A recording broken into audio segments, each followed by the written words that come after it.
Merci Christophe, merci à tous pour votre invitation. Effectivement, le titre était imposé, donc c'est un exercice figure imposée, comme en patinage artistique, mais que j'ai évidemment interprété à ma manière, sans trop savoir exactement qui serait là ce soir. Donc je ne suis pas sûr d'avoir une bonne compréhension de vos attentes, de votre expérience.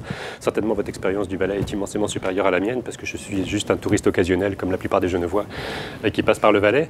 Donc je vais assez peu parler du Valais, ou plus exactement, quand je serai amené à parler du Valais, ce sera pour vous montrer simplement comment moi je comprends les enjeux paysagers dans le Valais, en tant que Genevois, néo-Genevois qui plus est, à partir d'une grille de lecture et d'analyse qui est très générale. Le concept de paysage est quelque chose qui m'intéresse beaucoup et depuis longtemps, et je voudrais essayer de vous expliquer un peu comment j'essaye de composer avec ce mot, avec ce concept, qui est un concept difficile pour la philosophie et les sciences humaines, mais difficile aussi, je crois, pour les gens qui doivent composer avec le terme.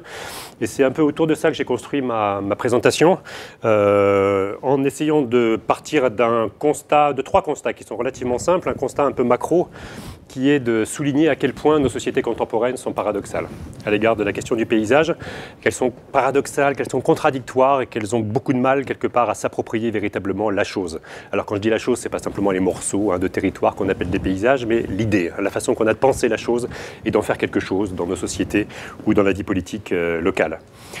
Pourquoi c'est contradictoire et pourquoi c'est paradoxal? Parce que j'ai le sentiment, et je ne suis évidemment pas le seul, qu'on parle de plus en plus du paysage, on se soucie de plus en plus du paysage, alors que dans le même temps, on a peut-être tendance à le délaisser de plus en plus, à être de moins en moins soucieux, conscient de l'intérêt d'en faire quelque chose d'important.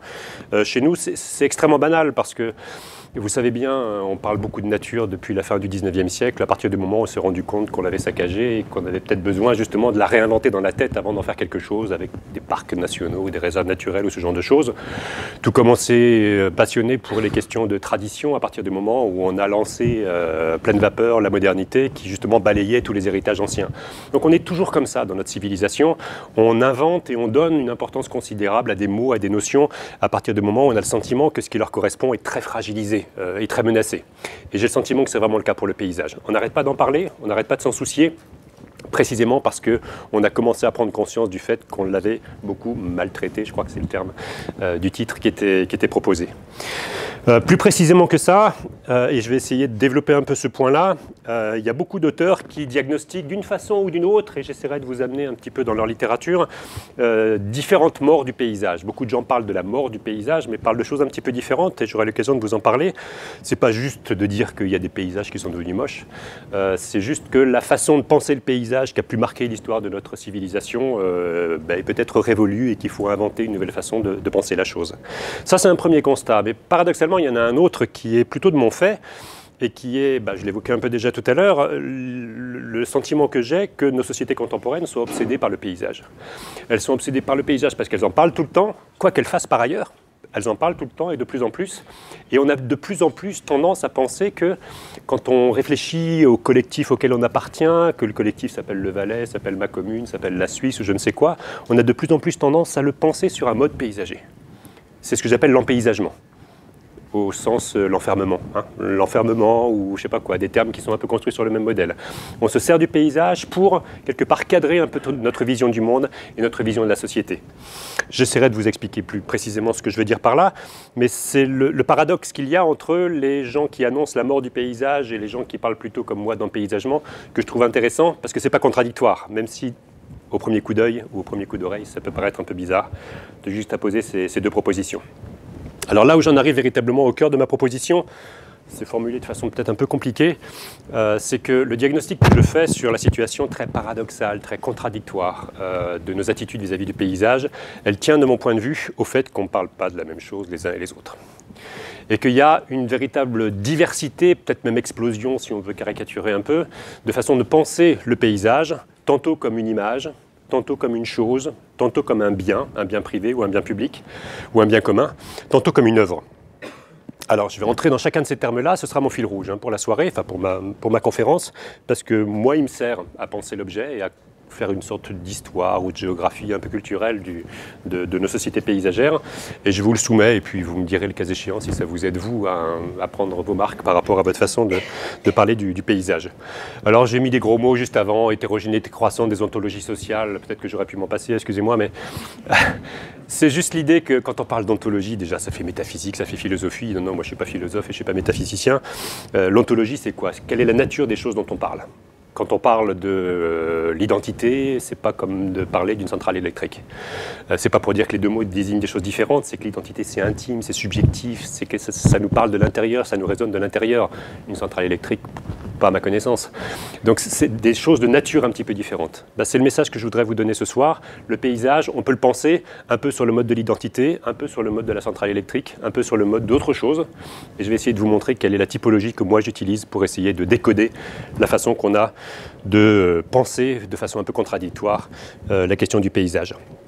Alors je vais essayer je vais être un peu pédagogue, je suis prof de fac après tout, donc ce sera forcément un peu didactique, peut-être un peu trop, j'en sais rien, pour vous dire ce que je mets un peu derrière chacun des mots. Le paysage comme image. N'oubliez pas, si vous ne l'avez jamais su, ou bien apprenez si vous ne le savez pas, que le mot paysage, dans l'histoire de la langue française, dans l'histoire de la langue néerlandaise, flamande, dans l'histoire de la langue anglaise ou allemande, ça désignait d'abord et avant tout un tableau de peinture, au moment de la Renaissance. Quand le terme est inventé, c'est un genre pictural. Ça ne désigne pas ce que représente la peinture, ça désigne la peinture elle-même. Donc historiquement, le paysage est une image. Et ce qui est intéressant quand on regarde certains des tableaux qui ont été, certains des peintres, les travaux des peintres qui ont joué le rôle le plus important peut-être dans l'invention du genre paysager, notamment ce peintre-ci, Patinir, Joachim Patinir, qui n'est pas spécialement célèbre, sauf pour les gens qui s'intéressent à la peinture de paysage comme moi, c'est qu'il ne cherchait pas, comme beaucoup de ses contemporains, à représenter un quelconque paysage qui existe. Son paysage est complètement imaginaire. Ça ne fait référence à rigoureusement rien de ce qu'il aurait vu. Sauf qu'on est forcément influencé par l'environnement dans lequel on vit. Le pauvre, il n'a pas beaucoup voyagé. Donc quand il a représenté une montagne, il a représenté des rochers qui ressemblent à ce qu'il avait du côté de la ville de Namur, où il habitait en Belgique. Enfin, ce qui est maintenant la Belgique. Mais il ne cherche pas à représenter les rochers de la région de Namur. Il ne cherche pas à représenter une mer qu'il ne connaît pas. Il cherche à dessiner une sorte de vision un peu encyclopédique du monde. Ce type de peinture, on appelle ça les paysages-mondes. En tout cas, c'est une expression qui a été proposée par un historien de l'art américain qui s'appelle Gibson, les World Landscape. Un moment très particulier de l'histoire de la peinture où on invente le genre paysager véritablement comme étant une façon de dessiner, de peindre le monde au moment où exactement on invente les atlas. Mercator, Ortelius, c'est exactement au même moment. Donc, le paysage, c'est une fiction. C'est de l'imaginaire. Je ne suis pas en train de représenter ce que je vois depuis ma fenêtre. En tout cas, pas à cette époque-là, pour l'essentiel. Donc le paysage est une image, il n'est pas une chose. Ou si c'est une chose, c'est un tableau. Ce n'est pas ce dont parlerait le tableau. Quoique, petit à petit, et c'est ça qui est passionnant dans l'histoire de notre civilisation, encore une fois, de la Renaissance jusqu'à maintenant, quoique petit à petit, on commence assez rapidement à mélanger l'image et la chose. Bruegel, beaucoup plus connu que Patinir, qui est le peintre le plus célèbre de cette école, qu'on appelle les paysages-mondes, vous représente un paysage tout aussi imaginaire, quelque part. Là, vous voyez qu'on est quelque part dans une sorte de paysage, hein, au sens où on emploie le mot aujourd'hui, une architecture en tout cas un peu flamande, avec des paysans qui sont habillés comme des paysans flamands, et puis vous avez dans le fond les Alpes, que Bruegel connaît. Il est allé en Italie, donc il a représenté les Alpes d'une façon un peu plus réaliste que Patinir pouvait représenter la montagne. Mais évidemment, où que vous soyez dans la Flandre ou dans les Pays-Bas, vous n'allez jamais vous trouver au sommet d'une colline qui vous permettra de voir les Alpes. Ça pose aucun problème à Bruegel. Ces tableaux, tous les tableaux de Bruegel, sont des tableaux encyclopédiques aussi, qui racontent la diversité géographique du monde, qui ne cherchent pas du tout à représenter, encore une fois, ce qu'il voyait depuis sa fenêtre. Donc on pourrait considérer que ce tableau-là, il est équivalent au précédent. Et ça n'est un paysage que du point de vue purement pictural, pas du point de vue de ce que ça représente. Or en fait, et c'est pour ça que Bruegel nous passionne et qu'il est beaucoup plus populaire aujourd'hui que Patinir, c'est qu'il y a ça, des scènes de la vie rurale. Ce que personne avant Bruegel n'avait jamais mis sur une toile de peinture. Et là, on ne peut pas ne pas imaginer que Bruegel a représenté les choses qu'il voyait. Ne serait-ce que parce que les activités, les vêtements, les façons de faire sont des choses qui sont attestées par les historiens, donc ce n'est pas de l'invention pure et simple. Donc avec Bruegel, on commence à voir le paysage devenir, ou rester toujours une image, bien sûr, un tableau de peinture d'abord et avant tout, mais on commence à voir que le mot est en train de glisser vers le souci de représenter une chose qui existe, et d'une façon un petit peu réaliste, hein, qu'on arrive à reconnaître un peu de trois choses au minimum. Et c'est toute l'histoire de la peinture occidentale qui va nous conduire à des peintures de plus en plus réalistes. Alors à chaque fois, il y a des parenthèses valaisannes pour ce que je suis capable de dire sur le Valais, mais vous connaissez ça beaucoup mieux que moi. Évidemment, la peinture de paysage, elle apparaît en Valais, elle est tardive. En Valais, elle est tardive dans les Alpes suisses de façon générale, mais plus spécialement en Valais, parce que le tourisme arrive relativement tard, vous le savez, en Valais, par rapport au reste des Alpes. Et puis un tableau comme celui-ci de Vallotton à la fin du XIXe siècle est typique d'une production iconographique. C'est un tableau de paysage, de genre paysager, c'est donc une image, mais il est clair que ça représente une chose qui existe et que vous connaissez immédiatement. Donc quand on est arrivé au XIXe siècle, et en passant par le XVIIIe au préalable, il est clair que la notion de paysage désigne simultanément l'image et la chose que représente l'image. On a objectivé le paysage, on en a fait une chose, uniquement dans le domaine de la peinture. Et ce n'était absolument pas la préoccupation des peintres de la Renaissance. Toujours pour rester en Valais, chose, image de la chose, et intérêt comme chez Bruegel pour les travaux des champs, avec une peinture dont on va voir, et vous le savez déjà, qu'elle est de plus en plus idéologique. Hein, je vais y revenir un petit peu dans un instant. Donc c'est un peu plus qu'une chose et l'image de la chose. Mais bon, le Valais, comme l'ensemble des Alpes et l'ensemble des régions européennes, sont couverts comme ça par une peinture de paysage extrêmement populaire. Et puis évidemment, ça explose encore davantage avec l'invention de la photographie et la diffusion de la carte postale, parce que la carte postale et la photographie, au-delà du fait que c'est une technique évidemment tout à fait différente de la peinture, c'est un instrument qui fait croire que vous voyez les choses telles qu'elles sont vraiment. Il y a une sorte d'effet de vérité absolument incroyable dans la photographie qui fait qu'on oublie quelque part qu'on est en train de regarder une photographie. Donc l'écrasement entre l'image et l'objet et la chose est total. Une bonne photographie, on a tendance à penser qu'elle est la plus fidèle possible par rapport à la réalité qu'elle désigne. Et puis les photographies, ça s'imprime, ça se multiplie, c'est bien plus commode que les tableaux de peinture de ce point de vue-là. Ça veut donc dire que le paysage est chose, image, encore plus chose que jamais avec la photographie, image, et une image qui circule, qu'on peut démultiplier à des milliers ou des millions d'exemplaires.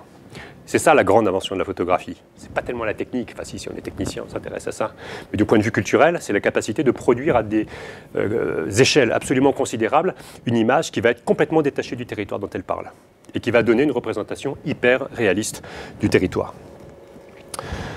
Du coup, le paysage, avec la photographie, il est devenu quasiment une chose et plus une image. Parce que très souvent, quand on regarde une photographie, on oublie que c'est une photographie. Et on s'intéresse qu'à ce qu'elle représente, à la chose qu'elle représente, en croyant, encore une fois, que c'est l'exact reflet de la réalité en question. C'est ce qu'appelle mon collègue italien, Franco Farinelli, la mort du paysage. Pour moi, c'est la première mort du paysage, parce qu'il y a d'autres auteurs qui parlent de mort du paysage. La mort du paysage, c'est pour lui le moment de l'histoire intellectuelle de l'Occident, qui se situe au XIXe siècle, ou au début du XXe plus spécialement, notamment avec le géographe allemand qui s'appelle Siegfried Passarge. L'idée qu'on a tendu à considérer, d'abord chez les géographes, Passarge est géographe, tout comme Humboldt un peu avant lui, à considérer que le paysage, le mot paysage, désigne d'abord et avant tout une chose, et puis après on en fera des images, éventuellement, des photos, des tableaux, je ne sais quoi, des représentations littéraires, mais on s'est complètement cristallisé sur l'idée que le paysage est une chose et un objet en soi. Vous voyez le chemin parcouru. Entre Patinir et Passarge, on a parlé de deux choses complètement différentes pour désigner une quelconque forme de réalité. Autre innovation importante des scientifiques, les géographes, mais pas seulement eux, qui se sont intéressés à la question du paysage comme chose, c'est d'inventer des dispositifs de représentation qui sont là aussi tout à fait nouveaux, la photographie aérienne, voire la photographie satellitaire, et on en arrivait à cette chose absolument incroyable quand on y réfléchit bien, qu'on est capable de dire, et beaucoup de gens sont capables de dire, y compris mes collègues à l'université qui travaillent sur les images satellitaires, qui travaillent sur le paysage. C'est-à-dire qu'ils travaillent sur une représentation, par exemple du Valais, de Genève, j'en sais rien, prise à 100 km, 200 km d'altitude, qui vous donne une vision verticale du territoire en question, mais qui n'a plus rien à voir avec ce regard un peu subjectif au sol qu'on a et qui qualifie quelque part l'expérience paysagère. Donc en chosifiant le paysage, on en a fait un objet complètement différent qui est complètement détaché de l'expérience subjective. Donc on n'est plus du tout dans l'image, on n'est plus du tout dans l'impression, on est dans l'objectivation, la mesure et la technique de représentation. Le paysage comme chose, et à mon avis, il faut s'y intéresser parce que c'est la façon la plus classique qu'on a de parler du paysage encore aujourd'hui, et c'est probablement votre usage principal, tout comme le mien, du mot aujourd'hui. On s'est intéressé beaucoup au paysage dans les travaux académiques, et pas simplement chez les géographes, beaucoup chez les historiens aussi, pour essayer de rendre compte grâce à des photographies aériennes, grâce à des enquêtes au sol, de la capacité d'un paysage à rendre compte d'une sorte d'intimité extraordinaire entre la forme, des choses aménagées, les matières, les cultures locales, l'idée qu'un paysage était une sorte de petit microcosme où il y avait une sorte d'incroyable complémentarité des éléments qui le composaient. Et si on attache encore aujourd'hui beaucoup d'importance au paysage dans les pratiques touristiques, c'est qu'on est assez fidèle à cette idée-là. Un paysage, et un paysage touristique, c'est quelque chose dont on a le sentiment qu'il porte en lui cette idée qu'il y a une sorte d'intime relation entre le climat, la végétation, la topographie, l'architecture, les populations locales, et ça participe beaucoup de l'expérience touristique du lieu. Et ça c'est une sorte d'apogée du paysage. Si pour Farinelli c'est la mort du paysage parce que l'expérience subjective a été coupée, a été rompue, la valorisation de cette façon de penser le paysage comme cette complémentarité dans un petit milieu local, un petit environnement local entre ces éléments-là, c'est ce qui a considérablement boosté la notion et lui a donné une sorte de qualité culturelle, géographique particulière. Et beaucoup d'images, beaucoup de textes, beaucoup de travaux géographiques ou historiques ont porté sur ce genre de récit. Or, patatras, qu'est-ce qui s'est passé au XXe siècle et à partir de la révolution industrielle? C'est que on n'a pas, en tout cas moi je ne le dis pas comme ça, on n'a pas commencé à produire des paysages moches. On n'a pas commencé à produire des formes qui sont nécessairement laides. Je ne veux pas du tout entrer sur le terrain de l'esthétique, ce qui est beau et ce qui n'est pas beau. Donc du coup, je me démarque un tout petit peu de la proposition du titre qui m'a été faite. Je veux simplement vous dire que ce qui s'est passé ici en Valais, comme dans beaucoup d'autres endroits du monde, c'est que on voit apparaître des formes et des matières qui sont très différentes de celles qui prévalaient dans l'image précédente, mais qui paraissent laides ou qui paraissent, oui, laides ou moches, simplement parce qu'elles ne correspondent pas à ce code culturel dont je parlais tout à l'heure, qui consiste à essayer d'inventer ou de redécouvrir cette intime relation entre l'architecture, les gens, la végétation et la topographie. À partir du moment où vous avez dans un même lieu, comme ici, en l'occurrence, il y a quelques photos que j'ai trouvées sur Internet et c'est très intéressant de voir que sur Internet, vous n'avez absolument pas de localisation qui sont indiquées. Donc c'est quelque part dans le Valais, m'a dit Internet, mais peut-être que certains d'entre vous pourraient me dire où c'est, mais peu importe. Vous avez une juxtaposition absolument incroyable entre des choses qui ressemble à du classique, un village et qui plus est quand même avec du collectif plutôt qu'avec des maisons, et puis des choses qui sont venues s'y coller, des bâtiments industriels, ici, là-bas, des serres, l'autoroute, je crois qu'elle est quelque part, non, là c'est la voie principale, ou le Rhône, c'est-à-dire des objets qui sont plus connectés les uns aux autres, qui sont venus, qui se sont installés pour des raisons extrêmement hétérogènes, et qui finissent par se côtoyer, sans avoir cette petite alchimie particulière dont on a tous un peu rêvé, l'architecture, les gens, le climat, la végétation et ce genre de choses. Et donc on a pris l'habitude de dire ces paysages sont moches. Ils ne sont pas moches en soi, il n'y a pas de beauté et de mocheté en soi de mon point de vue, et je pense que vous pourriez partager ce point de vue aussi. Simplement, on ne sait pas décoder ce genre de paysage parce que il ne respecte pas cette idée fondamentale qu'on a à l'origine de considérer comme beau un paysage qui exprime ce génie du lieu, cette capacité des choses du lieu à s'agencer les unes avec les autres. Donc du coup, certains auteurs ont parlé, pour ce genre de choses aussi, d'une mort du paysage. Donc c'est l'autre mort du paysage, au sens où l'emploie le philosophe Dagonier, d'une façon plus subtile que ce que je viens de dire, beaucoup plus argumentée, parce que c'est un très bon philosophe. Mais ce constat qu'aujourd'hui, on produit des formes urbaines et des formes aménagées qui sont mal appréciées d'un point de vue esthétique, dont on estime qu'elles abîment le paysage, qu'elles détruisent le paysage. J'en suis pas sûr. Je pense qu'elles amènent peut-être d'autres formes de paysage qu'on n'est pas encore tout à fait capable de décoder ou qu'on n'est pas tout à fait capable d'apprécier. Ça ne veut pas dire qu'il faut nécessairement apprécier ce qu'on a sous les yeux, mais simplement elles ne sont pas appréciées parce qu'elles ne coïncident pas avec cet imaginaire classique du paysage qu'on pouvait avoir.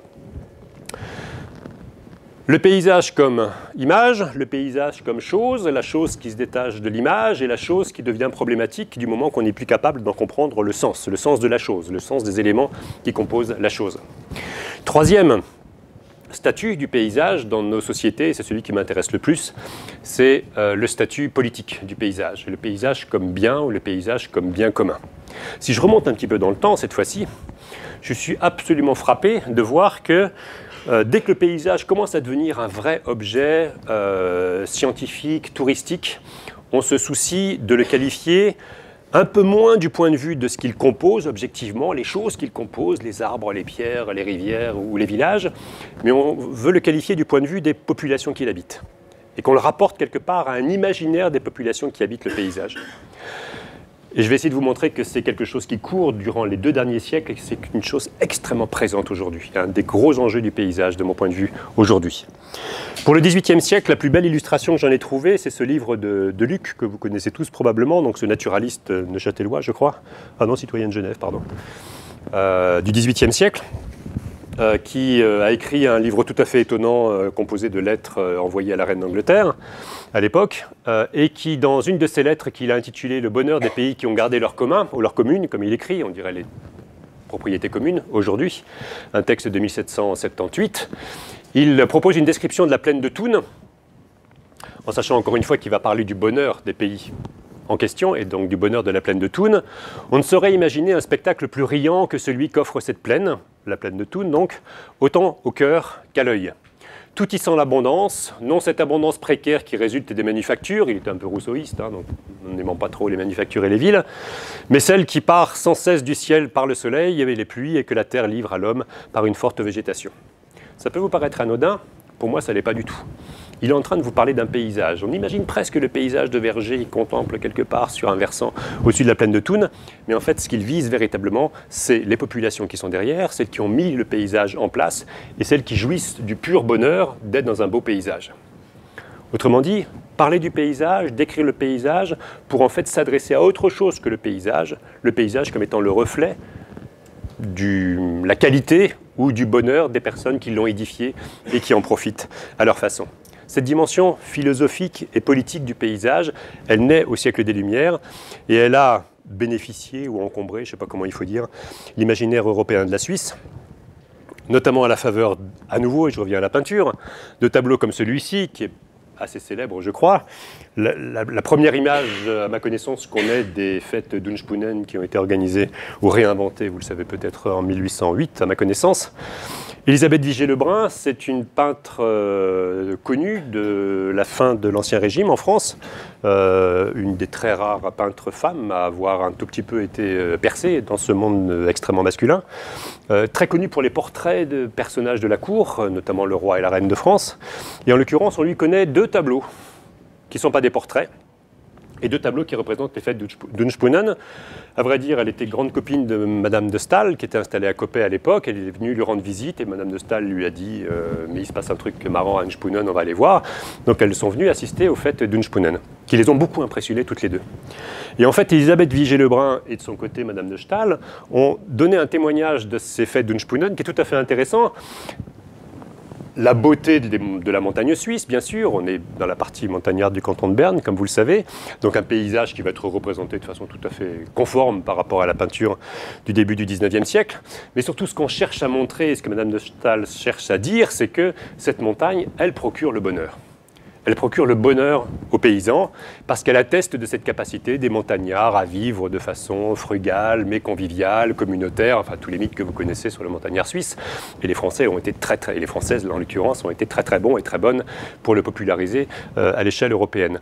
Donc le tableau de Madame Vigée-Lebrun, il est aussi intéressant pour le type de paysage qu'elle met en scène que pour ça, c'est-à-dire la scène elle-même de la fête d'Unspunnen et cette communauté des montagnards du canton de Berne qui allait se bagarrer contre les Bernois de la ville de Berne. Donc vous voyez que le paysage, il n'est pas uniquement conçu comme étant un objet, ici, qui prend la forme d'une image, même si ça représente plus ou moins de façon réaliste le site sur lequel les fêtes d'Unspunnen ont été aménagées. Il représente certes le paysage, mais il représente surtout l'idée que le paysage incarne une sorte de philosophie sociale, une sorte d'idéal social.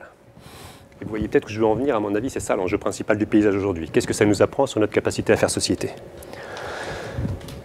Et puis évidemment, une fois que les Français, les Anglais, les Allemands, les Italiens se sont ébahis sur les montagnards suisses et sur la qualité et la beauté des montagnes suisses, l'imaginaire national de la Suisse a repris toutes ces images à son compte. Vous le savez, à partir de 1848 et de la Constitution fédérale, vous avez une sorte de célébration unanime de la montagne, dont la plus belle illustration, vous la connaissez tous, c'est la fresque de Giron au Parlement fédéral, qui est certes une image, on est d'accord, qui est certes une chose, c'est le lac des 4 cantons, bien sûr, et puis avec la prairie du Grutli, mais c'est surtout une sorte de symbole, d'emblème de cet imaginaire national, la montagne étant devenue à cette occasion-là un bien commun national, une sorte d'image paysagère autour duquel est supposé avoir été fédéré le peuple suisse.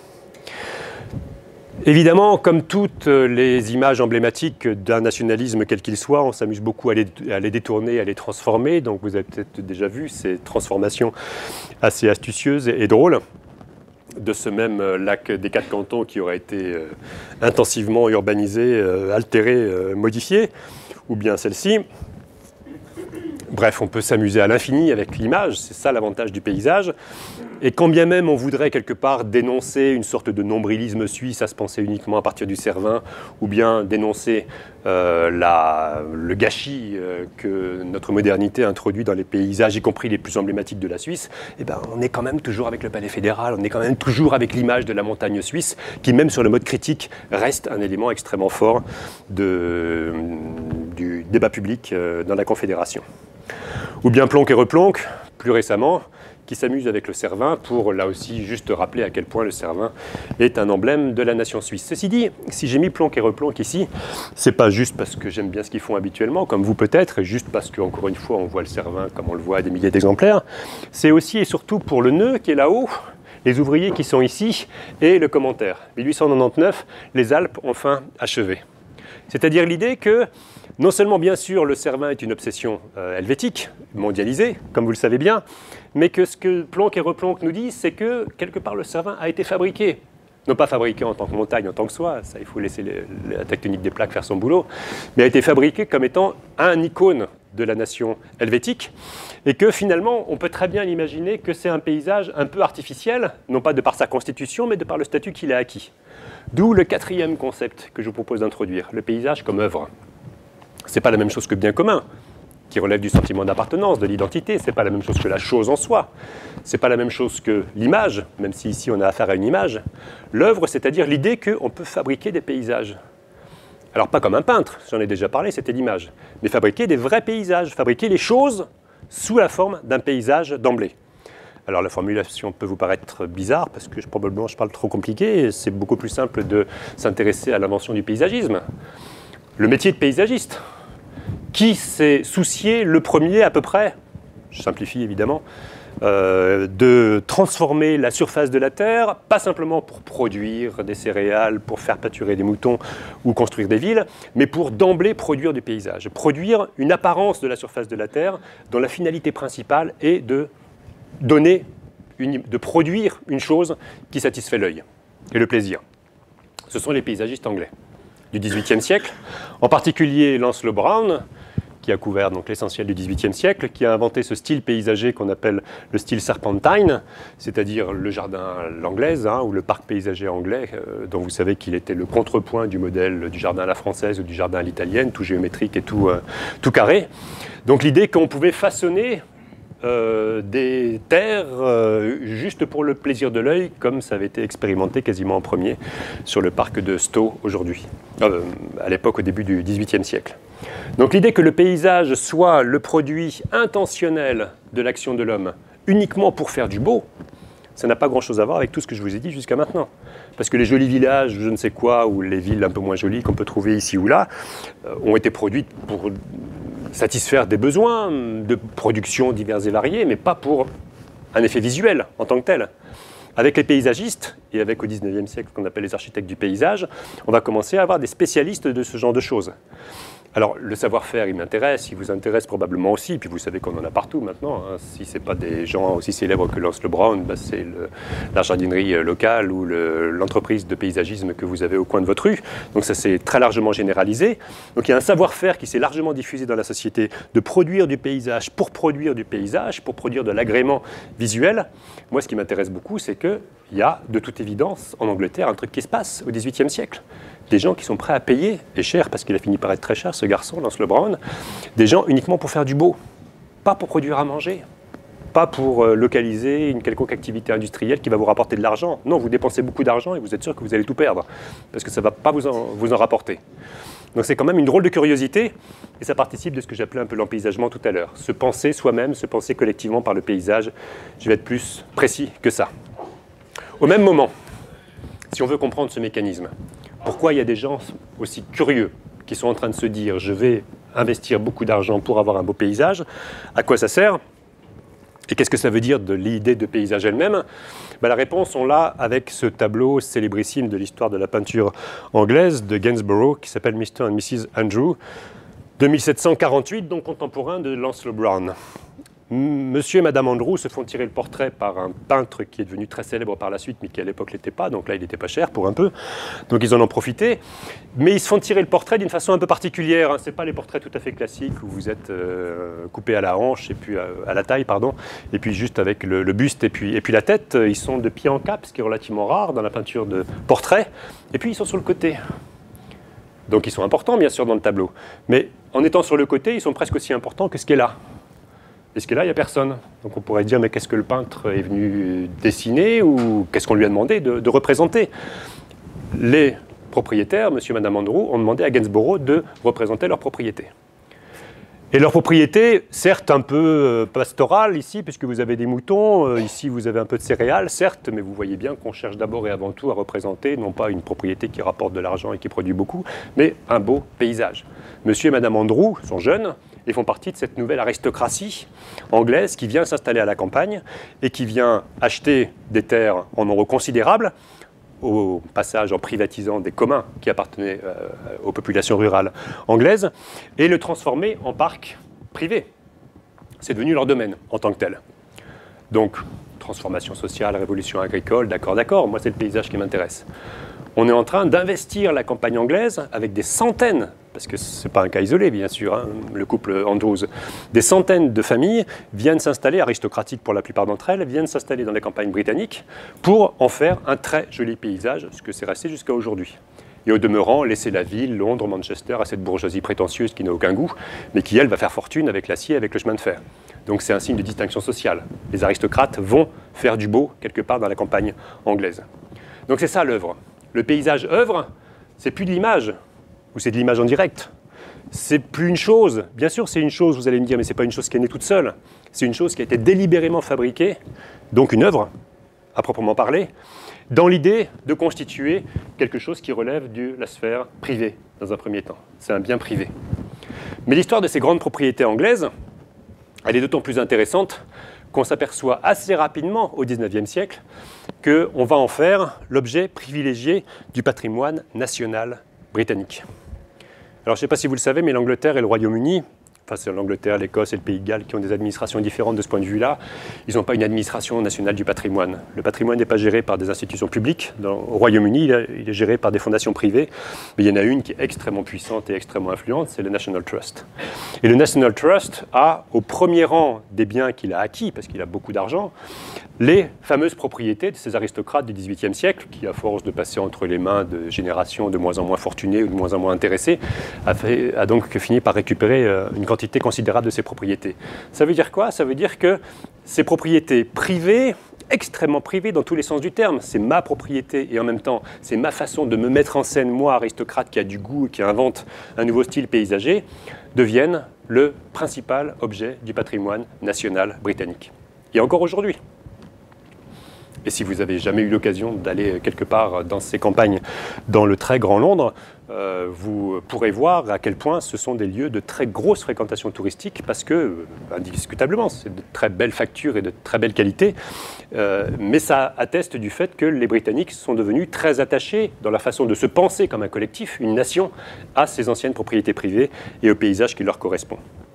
De la même façon, les Britanniques ont sacralisé certaines portions du paysage rural, mais du vrai paysage rural, du paysage paysan rural, notamment la région des Cotswolds qui est à l'ouest de Londres, qui a été distinguée comme étant la première aire de beauté remarquable, si on traduit de façon tout à fait littérale. Donc l'idée, encore une fois, que le paysage est une œuvre, c'est dessiné intentionnellement par des gens qui vont commencer à s'appeler des paysagistes ou des architectes du paysage, et que ça devient un bien national en tant que tel, un bien commun. Ce n'est pas le propre de la Suisse et ce n'est pas le propre de l'Angleterre ce qui s'est passé là.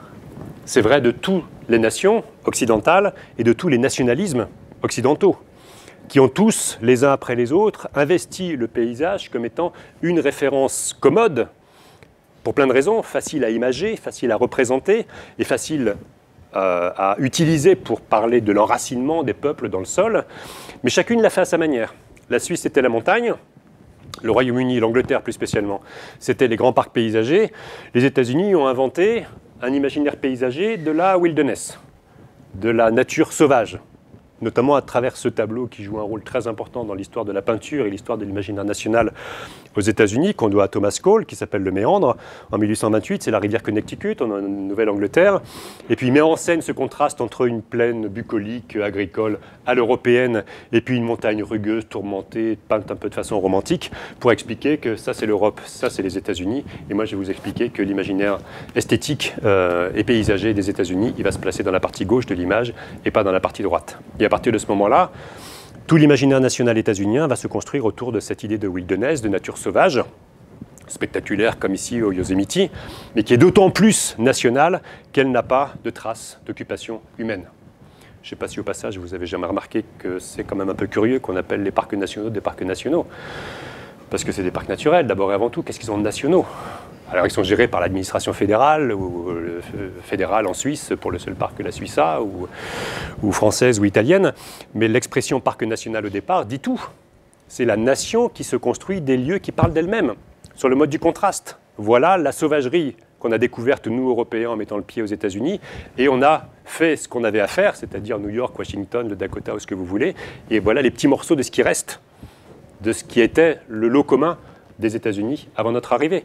Voilà en quoi c'est national. Cette nature est nationale, ce paysage est national, parce que c'est la trace de l'état zéro de la nation états-unienne. Si on accepte l'idée que le paysage, il ne parle jamais de lui-même, en tout cas c'est une des propositions que je vous fais, qui parle beaucoup plus des gens qui le représentent, qui commandent les représentations, qui payent des paysagistes, donc qui parlent d'individus, qui parlent de groupes sociaux, qui parlent de nations.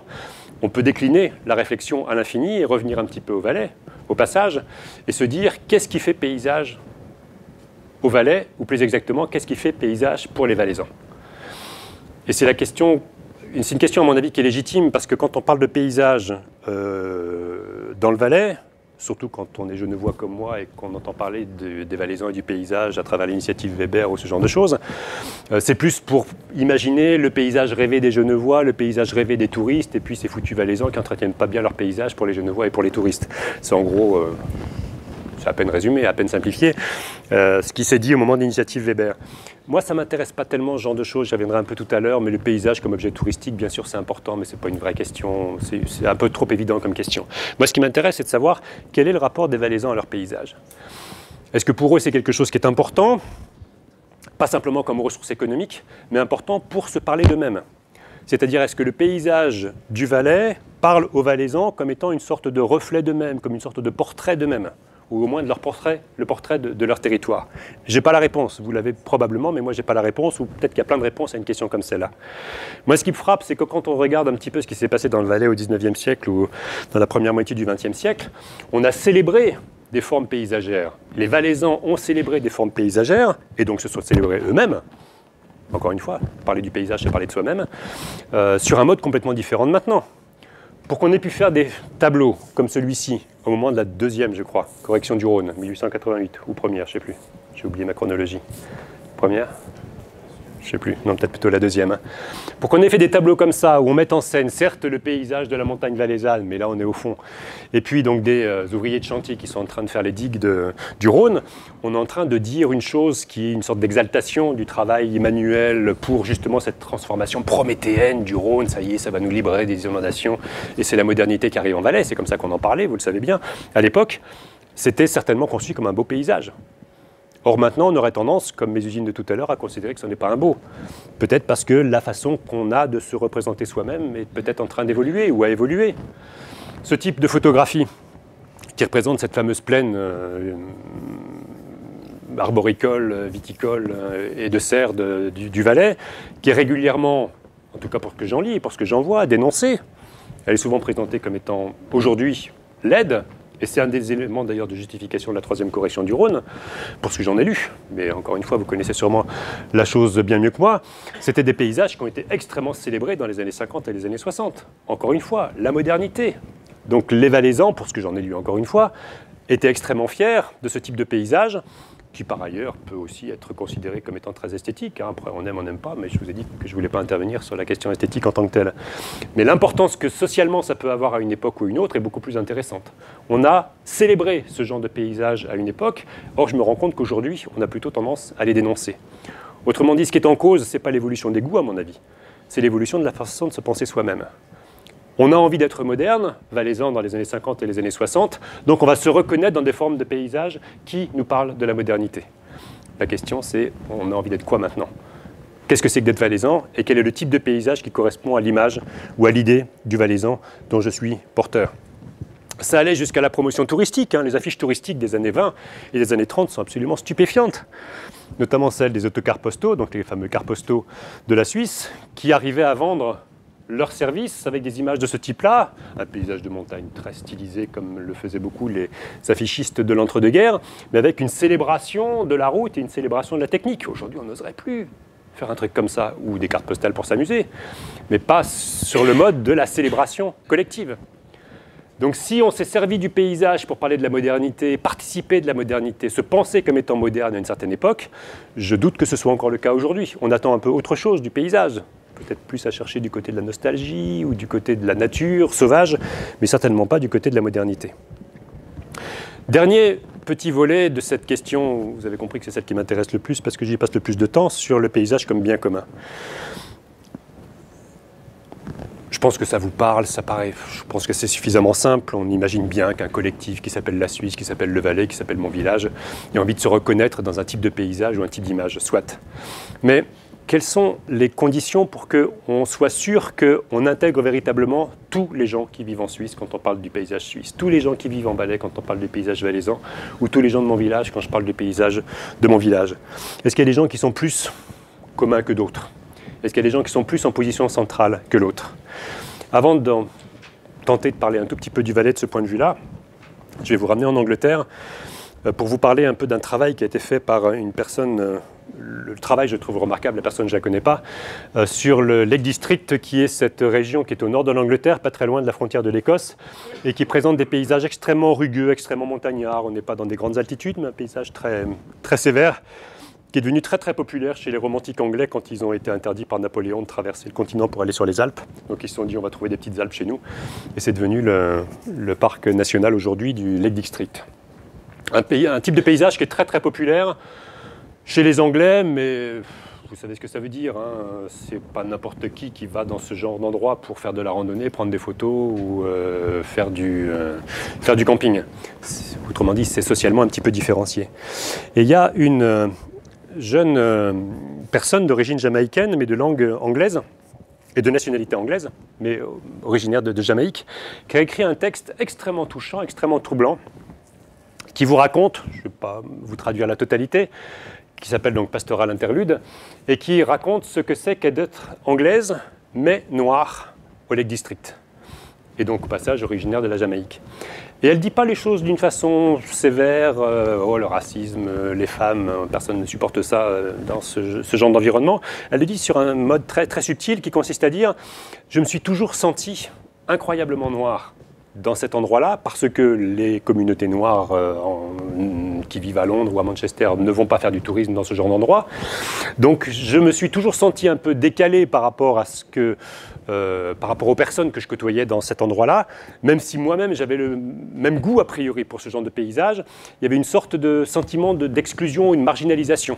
Autrement dit, est-ce que là, vraiment, on a affaire à un paysage bien commun? Oui, ça s'appelle parc national, donc c'est un bien commun, mais c'est institutionnel, ça. Est-ce que c'est véritablement porté par tous les individus qui peuplent la société anglaise? De toute évidence, non. Et de la même façon, vous savez bien que dans les Alpes suisses, on voit quand même relativement peu de touristes qui sont des récents immigrés du Kosovo ou de Croatie, parce que les goûts paysagers sont extrêmement inégalement distribués dans la population. À titre d'illustration, vous avez peut-être vu cette exposition il y a quelques années, je l'avais vue à Montreux, mais je crois qu'elle a beaucoup circulé, notamment en Valais, une exposition de photos extérieures, des photos de Robert Hofer, mais il y avait des textes de Daniel Rosis, que vous connaissez peut-être parce qu'il fait des chroniques sur la RTS, avec toute une série de photos de familles valaisannes, Alors ça s'appelait comme ça, famille valaisanne, mais évidemment que des familles mixtes avec au moins une personne d'origine peut-être plus valaisanne que les autres, et puis des gens qui viennent du reste du monde. Mais donc une exposition qui, de toute évidence, visait à célébrer la diversité de la population valaisanne et de la population suisse, mais avec à chaque fois une mise en scène paysagère. Donc là, vous reconnaissez, on est à Sion. Donc avec une façon d'interpeller les personnes qui voyaient l'exposition en question. Est-ce que ces gens-là sont une famille valaisanne? Pour les auteurs, oui, bien sûr, mais ça interpelle évidemment les gens qui passent devant les photos, dans un paysage valaisan. Donc ça questionne la question de savoir si on a, autour d'un élément, d'une bribe de paysage valaisan, affaire à des gens qui apprécient spontanément le paysage valaisan comme le ferait une famille plus 100% ou authentiquement valaisanne qu'on imagine volontiers. Pour terminer, si vous me suivez sur ce glissement de statut du paysage, ou plus exactement cette diversification du statut de la notion de paysage, image, chose, œuvre, bien commun, et encore une fois, je suis très frappé de voir à quel point on conçoit de plus en plus le paysage comme un bien commun aujourd'hui.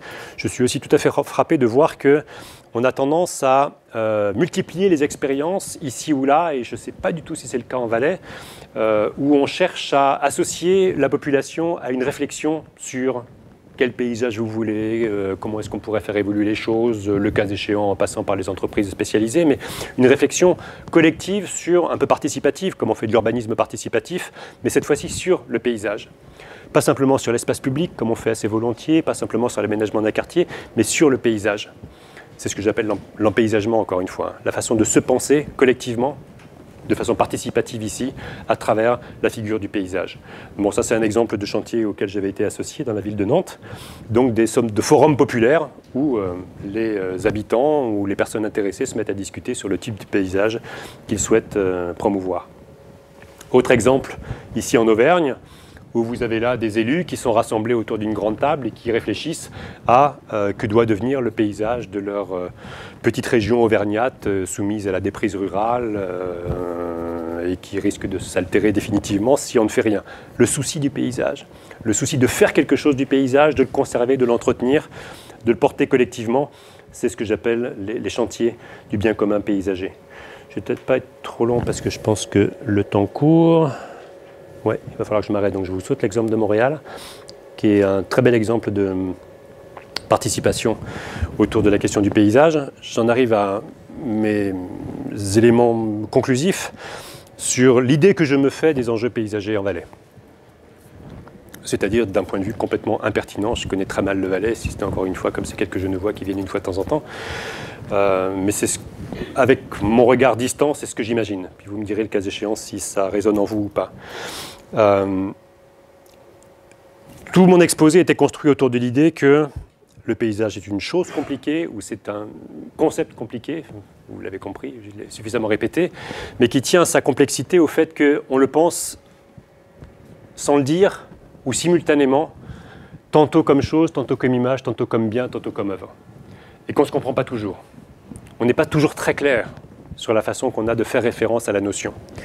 Et si les gens pouvaient clarifier les choses, ça faciliterait peut-être un peu la discussion et l'expression des points de vue qui n'ont pas besoin d'être les mêmes, mais au moins on sait qu'on parle à peu près du même type de choses. Et si, comme je vous le propose, on peut considérer que les principaux enjeux paysagers en général, mais en Valais en particulier, tiennent pas tellement au fait qu'on ne parle pas tout à fait de la même chose, mais qu'on promeut des conceptions du paysage tout à fait différentes les uns des autres, alors ça vaudrait peut-être le coup d'essayer de voir concrètement où sont les frottements, et où il y a de l'image, et où il y a de la chose, et où ça frotte, et où ça ne marche pas. Moi, je suis très frappé, et pardonnez ma naïveté si c'est le cas, de voir que pour le Valais, comme dans beaucoup de régions de montagne, il y a une incroyable célébration de l'image paysagère, sur le mode de l'affiche, sur le mode de la vieille photo, sur le mode du bon cadrage photographique qui convient bien pour correspondre à cet imaginaire alpin qu'on connaît tous, et en même temps, une incapacité collective à penser ce qui est en train de se passer dans d'autres secteurs qui ne sont pas dans le champ de la belle image paysagère. Donc l'image dont je parlais tout à l'heure, dont je ne vous dis pas qu'elle est moche, dont je vous dis qu'on ne la pense pas comme étant quelque chose qui mériterait de l'appellation paysagère. Donc il y a une sorte de schizophrénie, à mon avis, dans pas mal de régions alpines, entre un paysage célébré qui est celui des touristes et rien d'autre que celui des touristes, et celui qu'on sait proposer aux touristes au demeurant, et puis un paysage plus ordinaire dont on ne se soucie pas. On ne se pose pas tellement la question de savoir de quoi il s'agit et qu'est-ce qu'il faut en faire. Un autre enjeu paysager, ça c'est à mon avis devenu de plus en plus banal, et si vous m'avez suivi dans ma typologie des concepts, vous allez me comprendre tout de suite, traiter le paysage chose comme un paysage œuvre. J'ai pris l'exemple de Lavaux parce que je ne savais vraiment pas quel exemple prendre dans le Valais. J'aurais peut-être pu prendre les terrasses viticoles qui sont au-dessus de Sion, mais je ne sais pas si elles ont été classées ou si elles ont été protégées à un titre ou à un autre. À une époque, il y avait un projet de ce type-là, mais je ne sais pas où ça en est. Donc j'ai pris Lavaux. J'ai pris Lavaux parce que vous connaissez tous l'histoire de Lavaux, et notamment la successive, les mesures de protection successives dont il a bénéficié pour arriver jusqu'au label UNESCO que Lavaux a obtenu en 2007, si j'ai bonne mémoire. Si on y réfléchit bien, alors on peut se dire à un premier degré, oui, la photo est belle, le photographe est bon, oui, le vignoble de Lavaux est un beau paysage, d'accord. On peut être d'accord là-dessus, on n'est pas allé très loin dans l'analyse. Si on y réfléchit bien, est-ce qu'il n'y a jamais eu quelqu'un dans un de ces villages de Lavaux qui a intentionnellement dessiné les terrasses pour faire un beau paysage? Est-ce que les viticulteurs tous ensemble, à un moment ou à un autre, ou un duc quelconque, j'en sais rien, auraient décidé de dessiner une œuvre? J'en doute. Sûrement pas. Tout simplement parce que l'idée du paysage-œuvre n'existait pas au moment où le vignoble de Lavaux a été aménagé. Mais à partir du moment où des gens, dont Franz Weber, se préoccupent d'en protéger la qualité, et donc quelque part d'interdire des formes d'urbanisation jugées inadéquates, voire d'orienter telle ou telle forme d'aménagement, on peut être tous contents parce que ce sera encore plus joli, ça va être protégé, ça va être plus touristique, il y a plein d'avantages. Les gens du canton de Vaud étaient absolument ravis quand le label UNESCO a été obtenu il y a 7 ans. Qu'est-ce qu'on fait dans toute cette histoire-là? On transforme fondamentalement le statut de la chose. C'est plus simplement une chose qui a résulté de l'histoire séculaire du vignoble lui-même, qui a pris cette forme-là un peu par hasard, sans que personne ne l'ait voulu vraiment. Et on finit par en faire une œuvre en tant que telle qu'on va jardiner, qu'on va entretenir, un peu sur un mode de parc paysager. Alors, ne voyez pas du tout une critique dans ce que je suis en train de dire, juste l'illustration de cette obsession paysagère de nos sociétés contemporaines, l'empaysagement, encore une fois. C'est-à-dire penser tout morceau de la surface de la Terre comme étant soit un paysage, soit un potentiel paysager que je vais aménager, un peu pour promouvoir le tourisme, mais beaucoup aussi par fierté personnelle. Encore une fois, la labellisation UNESCO de Lavaux m'a beaucoup frappé, au moins pour ce que j'en voyais, quand elle a été attribuée par le sentiment de fierté collective qui se dégageait des commentaires qu'en faisaient les élus locaux ou la population locale. Autre exemple, autour de cette photo, que j'ai évoqué tout à l'heure en vous disant, c'est souvent un type de chose qu'on a du mal à appeler paysage parce que ce n'est pas apprécié la plupart du temps, sauf visiblement par quelques photographes qui arrivent à faire de très belles photos de ce genre de choses. Ce qui me frappe aussi beaucoup, pas nécessairement autour de cet exemple-là, mais de façon générale, c'est le souci de se poser la question de savoir, est-ce que le morceau d'espace, le morceau de territoire que j'ai sous les yeux ou en face de moi est un paysage, pourrait être reconnu comme un paysage. C'est-à-dire, comme je le propose ici, retrouver le sens des choses, c'est une chose, ça d'abord et avant tout, un paysage chose, mais pour en faire un bien paysager. Plein de communes, plein de régions, plein de cantons en Suisse se posent la question de savoir quelles sont les qualités paysagères dans leur environnement. Pas simplement, encore une fois, parce que ça va attirer des touristes, mais aussi et surtout parce que ça ravive, ou c'est censé raviver un sentiment communautaire, d'appartenance auquel on est très attaché, et de plus en plus attaché en Europe de façon générale. Toujours donc en paysagement. Troisième exemple qui nous amène un peu à la troisième correction du Rhône, une image que j'ai prise d'un fascicule que m'a envoyé Christophe pour préparer la séance d'aujourd'hui. Donc l'idée de réaménager des quais dans la ville de Sion et faire en sorte que le Rhône soit un peu plus agréable à côtoyer dans la ville de Sion elle-même. Là aussi, on est dans un travail d'empaysagement, pour moi, c'est-à-dire produire du paysage pour produire du paysage, pas parce que ça va rapporter de l'argent, encore une fois, parce que j'y crois pas trop, en tout cas dans le contexte de la ville de Sion, mais simplement parce que ça constitue, dans notre imaginaire collectif contemporain, une vraie plus-value pour une ville que d'avoir un rapport à l'eau qui la traverse qui soit conçu sur un mode un peu de ce type-là. Autrement dit, produire du paysage en ville, produire du paysage comme une œuvre, à la façon de Lancelot Brown à Stowe ou les autres exemples que je vous ai cités tout à l'heure. Donc produire des paysages-œuvres avec l'idée de valoriser, développer la qualité d'un lieu, d'un territoire et l'attachement au lieu ou l'attachement au territoire. Ça aussi, c'est extrêmement banal. Je ne sais pas si c'est ce qui est en train de se passer à Sion et si ce sera véritablement un enjeu au moment du référendum sur la 3e correction du Rhône. Mais je suis frappé de voir à quel point quantité de collectivités et de populations locales se soucient de ce genre de choses. Et puis, je crois que c'est le dernier enjeu paysager que j'ai identifié, la capacité des paysages choses ou des paysages images justement à établir ou maintenir ce lien au lieu particulier qui pourrait les caractériser. Il y a une époque où des photos comme celle-ci, que vous connaissez tous, se trouvaient tellement partout et nulle part dans le monde qu'elles finissaient par ne plus du tout parler du Valais et ne plus du tout parler de Zermatt. Moi, j'ai été stupéfait le jour où j'ai vu cette photo-là, non pas parce que c'était la photo elle-même, mais c'est parce que c'était dans le hall de la gare du Mont-en-Vert à Chamonix. Si vous connaissez Chamonix et le chemin de fer du Mont-en-Vert, ça vous amène à un cirque de montagnes magnifique. Vous avez les Grandes Jorasses, vous avez la mer de glace, même si elles fond, elle reste quand même pas mal. Vous avez un très joli paysage de montagne, mais vous avez beau chercher n'importe où, vous ne verrez pas le Cervin, où il faut monter au sommet des Grandes Jorasses, ce que ne font pas la plupart des gens qui montent au Mont-en-Vert. Or, la société de chemin de fer du Mont-en-Vert, jusqu'à il y a 5 ans, ils l'ont enlevé il y a 5 ans simplement cette photo, vantait quelque part son petit chemin de fer avec une photo qui n'avait rien à voir avec l'endroit qu'elle pouvait célébrer évidemment tout à fait autrement. Ça vous montre quoi? En tout cas, c'est comme ça que je l'ai vécu, moi, sur le moment. Ça vous montre que, des fois, l'image du paysage a complètement perdu le lien au lieu, le lien au territoire. Qu'elle vous parle d'une montagne générique. Et c'est ça qui fait le succès du Cervin, c'est que c'est une sorte de montagne universelle, de montagne générique. Il faut que les armatoires courent derrière pour rappeler que c'est à eux. Mais pour que des gens à Chamonix aillent chercher une image comme celle-là, pour quelque part ne pas parler de la montagne qu'ils ont vraiment sous les yeux, ça vous montre à quel point l'image du paysage échappe complètement potentiellement au lieu et au territoire. Et il me semble qu'un des grands enjeux aujourd'hui, c'est de se réapproprier les images du paysage ou par le paysagement, comme celui-ci, le paysage-œuvre, pour refaire lieu, pour refaire territoire. Je ne suis pas en train de vous dire qu'il faut faire ça, je suis en train de vous dire que les gens font ça aujourd'hui. Et que c'est de plus en plus populaire et central dans les politiques publiques. Et puis dernière question, dernier enjeu qui me ramène à l'exposition de Roche-et-Rosis de tout à l'heure, toujours se poser la question de savoir, au-delà de la promotion du paysage collectif, sentiment d'appartenance communautaire, etc., de quelle communauté je parle? Qui sont les personnes qui sont véritablement concernées? Et parler du Valais et des Valaisans sur ce mode-là, daté, sur ce mode-là, ou sur ce mode-là, c'est évidemment pas la même chose. Et là, on pourrait imaginer à la limite que les 3 photos ou les 3 œuvres, les 3 images ont été faites par des Valaisans. Ce qui n'est évidemment pas le cas de celle-là. Vous avez peut-être gardé en mémoire la polémique que cette publicité des CFF avait suscité il y a quelques années de cela.